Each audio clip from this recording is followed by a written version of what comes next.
조선시대 과거 보려고 말 타고 한양 가는 뭐 그런 느낌으로. 네, 여러분들 안녕하세요. 최두원 관사입니다. 오늘 첫 시간이니 만큼 국제무역사 시험 어떠한 내용인지 좀 설명하는 시간을 갖고 공부를 열심히 한번 해보도록 할게요.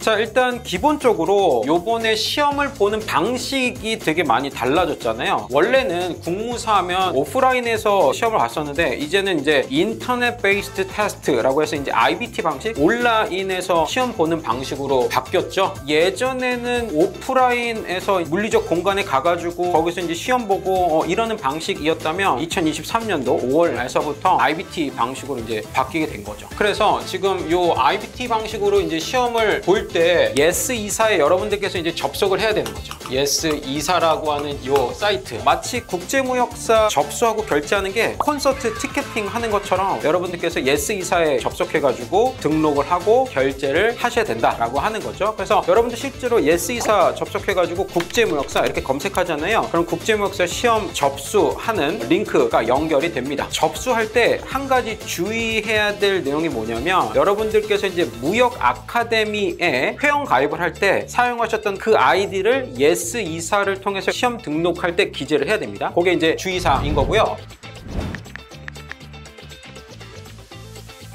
그 다음에 여러분들 필수품이 뭐냐면 기본적으로 PC예요. PC. 아마 대부분 여러분들은 노트북으로 보실 거예요. 그래서 그 노트북에 카메라가 있고 마이크가 있어야 되는 거고요. 노트북이 정면을 계속 시험 볼 때 동안 모니터링 한다라고 생각하시면 돼요. 그리고 또 필요한 게 스마트폰도 있어야 되고요. 스마트폰은 여러분들 측면을 계속 모니터링 한다. 손이라든지 딴짓거리 안 하는지 뭐 이런 것들이 이제 측면으로 모니터링 하는 게 이제 스마트폰이 되는 거고요. 노트북이 혹은 데스크탑이 이러한 PC가 여러분들 정면을 모니터링 한다라고 생각하시면 돼요. 온라인으로 보면 여러분들 집에서 봐도 되고요. 그냥 독립되어 있는 공간이면 되기 때문에 그럼 집에서 보면 뭔가 왠지 컨닝도 할 수 있을 것 같고 뭔가 시험 보는데 너무너무 자유스러울 것 같아서 좋아라 하시는 분들이 계실지 모르겠으나 사실은 그렇지 않아요. 왜냐면 모든 것들이 다 녹화되기 때문에 사후에 조금이라도 의심할 만한 행동을 한다? 그러면 안 좋은 결과가 나오겠죠. 그래서 여러분들께서 열린 공간이 아닌 밀폐된 공간에서 준비하셔가지고 당연히 신분증도 필요하고요. 준비를 하실 필요가 있습니다.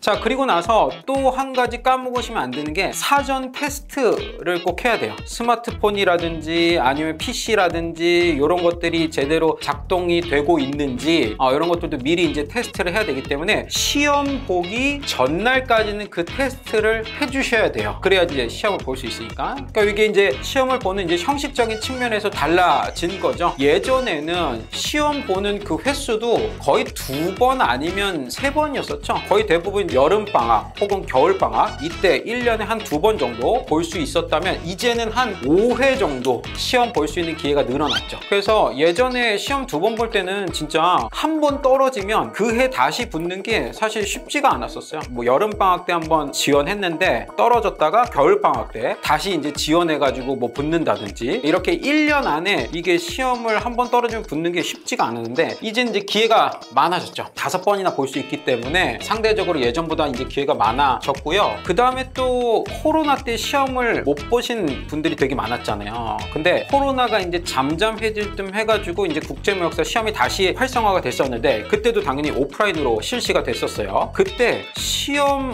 오픈을 하면 거의 뭐 이건 오픈런이야. 다 금방 솔드아웃 돼버려가지고 제가 아는 그 학생들 중에서도 자기는 서울 사는데 서울, 인천, 경기권에는 다 솔드아웃 돼버렸어. 그래서 저기 지방 가가지고 부랴부랴 시험 보고 그런 놀라운 일들이 생겼었죠. 그래서 무슨 예전에 뭐 조선시대 과거 보려고 말 타고 한양 가는 뭐 그런 느낌으로 그 친구는 지방 갔더라고 하더라고요. 그거 생각해보면 이렇게 온라인으로 기회가 많아지는 것도 뭐 나쁘지 않은 방법이다. 뭐 이런 분들도 계시고, 또 혹자는 아니 그래도 시험은 종이에다가 밑줄 치고 별표 치고 동그라미 치고 이게 맛인데 온라인으로 보면 결국에는 PC로 여러분들께서 모든 문제들을 보셔야 되는 게 처음에는 적응하기 쉽지 않으실 거예요. 이게 가독성이라고 하는 것도 무시 못하기 때문에 미리미리 좀 적응들을 해 나가실 준비가 필요하다. 그 다음에 또 한 가지 이제 주목할 내용은 뭐냐면 과목당 30문제로 문제수가 줄었어요. 그 전에는 40문제였었거든요. 그래서 수험생들이 정말 이놈의 국제무역사는 뭐 이렇게 양이 많아. 굉장히 이게 괴로워하는 수험생들이 많았는데 이제는 보통의 종류가 조금 달라졌다고 할까요?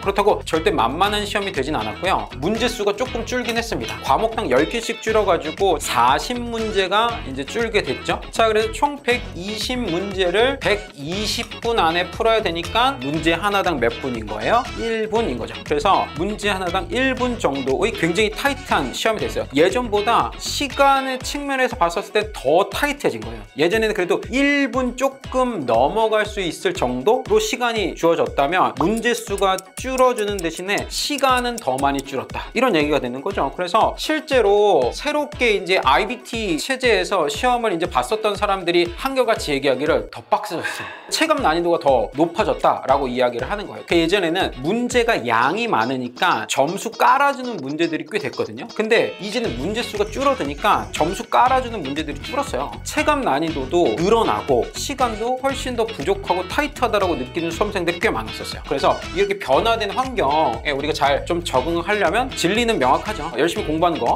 그 다음에 예전에는 쉬는 시간이 있었거든요. 그 쉬는 시간이 없어졌어요. 그러니까 120분 주구장창 PC 앞에서 문제를 계속 풀으셔야 된다는 거죠. 요거 하고 나면 진짜 막 눈물 날 정도로 이제 눈이 시린다고 하시는 분들이 많더라고요. 그래서 변화된 환경에 우리가 좀 잘 적응할 필요가 있겠다라고 하는 거 설명을 드립니다. 그리고 또 한 가지가 조금 슬픈 내용이긴 한데 시험 보는 비용이 좀 올라갔어요. 55,000원 됐죠. 근데 따지고 보면 그 전에 가격이 사실 너무 좀 저렴하기도 했었어요. 뭐 예를 들면 뭐 원산지 관리사라든지 다른 뭐 무역 관련된 시험하고 비교를 했었을 때는 이제는 조금 비스무리해졌죠. 55,000원으로 오르면서. 그래서 여러분들 꼭 한 번에 합격하는 게 제일 좋은 방법이겠죠.